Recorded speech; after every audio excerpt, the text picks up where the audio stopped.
Hello friends. तो ये है जेड डायनेस्टी का फोर्थ पार्ट। इसके पहले पार्ट्स के लिंक भी आपको डिस्क्रिप्शन में मिल जाएंगे। तो चलिए शुरू करते हैं। तो लास्ट पार्ट में हमने देखा कि एक मंकी शाओ फैन को बहुत तंग करता है और वो लिंजर के साथ उसे जंगल में पकड़ने जाता है। वहीं एक तालाब में शाओ फैन को एक छड़ी नजर आती है जो उसके मैजिकल ऑर्ब से जुड़ना चाहती थी और इसके पावर से वो बेहोश हो जाता है। तो ये एपिसोड शाओ फैन के रूम से शुरू होता है जहाँ वो वापस से होश में आ जाता है और देखता है कि मास्टर बुई की वाइफ सू उसके सामने बैठी हुई है। वो शाओ फैन से उसकी तबीयत के बारे में पूछती है और तभी वहाँ मास्टर बुई आ जाता है और कहता है कि तुम तो वहाँ प्रैक्टिस करने गए थे, तो फिर ये सब कैसे हो गया। वो जानना चाहता है कि आखिर ऐसा कौन सा मॉन्स्टर है जिसने उसके क्लैन के फाइटर्स की ऐसी हालत कर दी है। तब शाओ फैन उसे उस मंकी के बारे में बताता है कि कैसे वो काफी दिनों से उन्हें बहुत तंग कर रहा था और जंगल में वो लोग उसे ही पकड़ने गए थे। बुई को ये सुनकर बहुत गुस्सा आता है कि उसके फाइटर एक मंकी से भी हार गए, लेकिन सू उसे समझाती है कि अब गुस्सा करने की कोई जरूरत नहीं है क्योंकि दोनों बच्चे सही सलामत वापस आ चुके हैं। फिर वो शाओ फैन से आराम करने को कहती है क्योंकि इस हादसे से वो कमजोर हो गया है। बाहर वो बुई को बताती है कि जो कुछ हुआ वो बहुत अजीब था और जिस हालत में ये मुझे मिले थे उसे एक्सप्लेन करना बहुत मुश्किल है क्योंकि वहाँ इनके अलावा और कोई नहीं था। इस पर बुई कहता है कि वो तो मैं अच्छे से जानता हूँ कि मेरे स्टूडेंट्स लड़ने के लिए बिल्कुल क्वालिफाइड नहीं है। उधर शाओ फैन के रूम में हम उस मंकी को देखते हैं जो अपने साथ तालाब वाली वो स्टिक भी लेकर आया है और तभी किसी के आने की आवाज सुनकर वो छुप जाता है। पता चलता है कि ये लिंजर है जो खुद भी उस मंकी को ही ढूंढ रही है, लेकिन वो उसे देखकर बाहर भाग जाता है। लिंजर शाओ फैन को अपने साथ आने को कहती है और बताती है कि आज मैं उस मंकी को नहीं छोड़ूंगी। बाहर वो अपने डॉग से उस मंकी को पकड़ने को बोलती है, लेकिन मंकी भी बहुत चालाक था और स्टिक को फेंककर डॉग को खुद से दूर भेज देता है। लिंजर भी अपने डॉग की बेवकूफी से सर पकड़ लेती है और तभी वो देखती है कि मंकी उसे चिढ़ाकर भाग रहा है। वो भी उड़कर उसके पीछे जाने लगती है और अपने स्कार्फ से उसे पकड़ने की कोशिश करती है।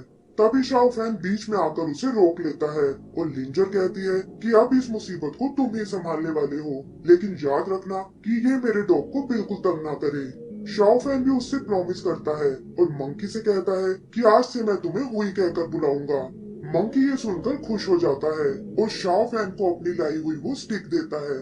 रात को हम शाओ फैन को फिर से प्रैक्टिस करते हुए देखते हैं जहां उसकी की एनर्जी का लेवल बढ़ता जा रहा है, लेकिन अभी भी उसे स्टेबल करने में बहुत टाइम लगेगा। शाओ फैन खुद से प्रॉमिस करता है कि ये प्रैक्टिस मेरे कल्टीवेशन के लिए बहुत जरूरी है और मैं इसे मास्टर करने के लिए और मेहनत करूंगा। दूसरी तरफ हम लिन को देखते हैं जो एक माउंटेन पर तलवार चलाने की प्रैक्टिस कर रहा है। वो अंधाधुंध एक चट्टान पर ढेर सारे वार करता है और तभी उसे मास्टर कैनजोंग की आवाज आती है जो कहता है कि आज तुम थोड़े से डिस्टर्ब लग रहे हो और ये तुम्हारी ट्रेनिंग के लिए खतरनाक हो सकता है। वो लिन से उसकी तलवार लेता है और कहता है कि मेरे क्लैन में गलती की कोई गुंजाइश नहीं है और तुम्हें तलवार इस तरह से चलानी चाहिए ताकि इसका निशाना कभी ना चूके। आगे वो उसे तलवारबाजी के कुछ स्टेप्स दिखाता है और लिन देखता है कि उसने उस चट्टान को चूर चूर कर दिया है। कैंगसोंग उसे ये स्टेप्स रिपीट करने को कहता है और सोचता है कि इस लड़के में गजब की पोटेंशियल है। फिर कुछ सोचकर वो माउंटेन से नीचे कूद जाता है और लिन को समझ नहीं आता कि आखिर उन्होंने ऐसा क्यों किया है। उसकी आंखें मास्टर को ढूंढने लगती हैं और तभी वो देखता है कि वो बादलों से निकलकर ऊपर की ओर ही आ रहे हैं जहां उनके हाथ में एक ड्रैगन स्वॉर्ड है। कैंगसोंग लिन से कहता है कि आज तुम्हें खुद को प्रूव करना होगा कि तुम इस ड्रैगन स्वॉर्ड को पाने के लायक बन चुके हो। लिन भी उसका चैलेंज एक्सेप्ट कर लेता है और ड्रैगन स्वॉर्ड लेकर मास्टर के साथ प्रैक्टिस करने लगता है। जल्दी ही वो उस पर पूरा कंट्रोल पा लेता है और हम देखते हैं कि उसने स्वॉर्ड की ड्रैगन पावर को एक्टिवेट कर लिया है जिसे क्लैन के दूसरे लोग भी नोटिस कर रहे थे। फिर वो वापस नीचे जमीन पर आता है और कैंगसोंग को विश्वास नहीं होता कि इतनी जल्दी उसने इस पर कैसे काबू पा लिया। वो लिन से बहुत इम्प्रेस होता है और कहता है कि तुम्हारा टैलेंट वाकई काबिले तारीफ है और अब मैं तुम्हें सेट की सुप्रीम स्वॉर्डमैनशिप देने वाला हूँ। वो उसे इसके लिए तैयार होने को कहता है और फिर अपनी तलवार से 9 हेवन की लाइटनिंग पावर को समन करता है। लिन देखता है कि वो तलवार बादलों से एनर्जी को खींच रही है, लेकिन वो इसके असर को नहीं सह पाता और जल्दी ही बेहोश हो जाता है।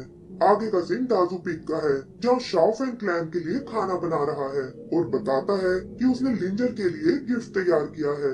तभी लिंजर खुद वहाँ आ जाती है और पूछती है कि बताओ तुमने मेरे लिए क्या बनाया है। शाओफेन उस गिफ्ट को छुपा लेता है और कहता है कि मैं तो मेरे बनाए खाने की बात कर रहा था, क्योंकि आज मैंने तुम्हारे लिए तुम्हारी पसंद का खाना बनाया है। लेकिन लिंजर समझ गई थी कि वो जरूर उससे कुछ छुपा रहा है और वो उस गिफ्ट को छीनने की कोशिश करने लगती है। इसी बीच वो दोनों एक दूसरे के बहुत करीब आ जाते हैं और इसका फायदा उठाकर लिंजर उस गिफ्ट तक पहुंच जाती है। लेकिन इस छीना झपटी में वो गिफ्ट छूटकर एक गर्म पानी के बर्तन में जा गिरता है। तभी उनका सीनियर डेरिन वहां आता है और बताता है कि ड्रैगन क्लैन से कुछ गेस्ट यहाँ आए हैं। शॉफेन ड्रैगन क्लैन का नाम सुनकर चौंक जाता है और पूछता है कि क्या लिन भी यहाँ आया है। आगे हम बुई के पैलेस को देखते हैं जहाँ कियाओ और लिन उससे मिलने आए हैं। बुई उनसे यहाँ आने का कारण पूछता है और लिन बताता है कि हम यहाँ सेक्ट की तरफ से एक नोटिस देने आए हैं। बुई उनसे साफ साफ बोलने को कहता है और तब कियाओ बताता है कि ये सेक्ट के मार्शल आर्ट मीटिंग के बारे में है, जो इस बार अपनी 100वीं एनिवर्सरी मनाने वाली है और इसीलिए रूल्स को थोड़ा चेंज किया गया है। हर बार क्लैन के लोग अपने 4 फाइटर्स को भेजते थे, लेकिन इस बार वो अपने 9 फाइटर्स को भेज सकते हैं और सेक्ट मास्टर अपना बस एक ही फाइटर भेजेगा। बुई और सू इसका कारण पूछते हैं और कियाओ बताता है कि ये फैसला सेक्ट के किंग ने लिया है और वो चाहते हैं कि इस बार पहले से ज्यादा स्टूडेंट्स को चांस मिले। तभी शाओफेन और लिंजर भी वहाँ आ जाते हैं और शाओफेन लिन से मिलकर बहुत खुश होता है और पूछता है कि तुम यहाँ क्या कर रहे हो। लिंजर उससे अपना इंट्रोडक्शन कराने को कहती है और शाओफेन बताता है कि लिन बिल्कुल मेरे भाई के जैसा है। बुई भी उन्हें डेरन के हवाले करके वहाँ से चला जाता है और सू कहती है कि हमारे गेस्ट का अच्छे से ध्यान रखना। कियाओ लिंजर के बारे में पहले भी सुन चुका था और कहता है कि इनके टैलेंट के बारे में तो हर कोई जानता है कि ये जितनी खूबसूरत हैं, उतनी ही बहादुर भी हैं और हाल ही में इन्होंने कल्टीवेशन का 6 लेवल पार किया है। लिंजर भी इतनी तारीफ सुनकर शर्मा जाती है और कियाओ कहता है कि इस बार की मार्शल आर्ट मीटिंग में आप बहुत अच्छा स्कोर करोगी। इधर लिन शाओफेन से बाहर चलने को कहता है और वो बात करते हैं कि इतने साल में लाइफ कितनी बदल गई है। शाओफेन उससे गांव के अटैकर के बारे में पूछता है, लेकिन लिन कहता है कि उसके बारे में मुझे कोई इन्फॉर्मेशन नहीं मिली और मैं तो आज भी थंडर और लाइटनिंग देखकर पूरी तरह डर जाता हूँ। फिर लिन शाओफेन से खुद को चैलेंज करने को कहता है और बताता है कि ये हमारी 99th फाइट होने वाली है। शाओफेन बचपन वाली वो तलवारें निकालता है जो उसने अभी तक संभाल कर रखी थी और वो दोनों आपस में फाइट करने लगते हैं। दोनों ही ट्रेनिंग लेकर एक बेहतरीन फाइटर बन चुके थे और एक दूसरे को हराना चाहते थे, खास करके शाओफेन जो अपनी पहली जीत के लिए बहुत बेताब था। तभी लिन उस पर अपनी पावर पंच का यूज करता है, जिससे शाओफेन अपने पैरों पर खड़ा नहीं रह पाता और ठीक इसी वक्त वहाँ लिंजर आ जाती है। वो लिन पर बहुत नाराज होती है कि हमारे क्लैन में तुम किसी को बुली नहीं कर सकते और अगर हिम्मत है तो मुझसे लड़कर दिखाओ। लिन भी उसके अटैक्स का जवाब देने की सोचता है, लेकिन देखता है कि उसका स्कार्फ चलाने का अंदाज बहुत ही यूनिक है और साथ ही वो एक बेहतरीन फाइटर भी है।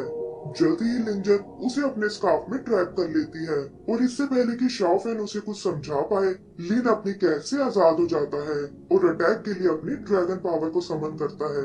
फिर वो ड्रैगन स्वॉर्ड को लेकर सीधा लिंजर की ओर बढ़ता है और इसी के साथ हमारा ये एपिसोड खत्म हो जाता है।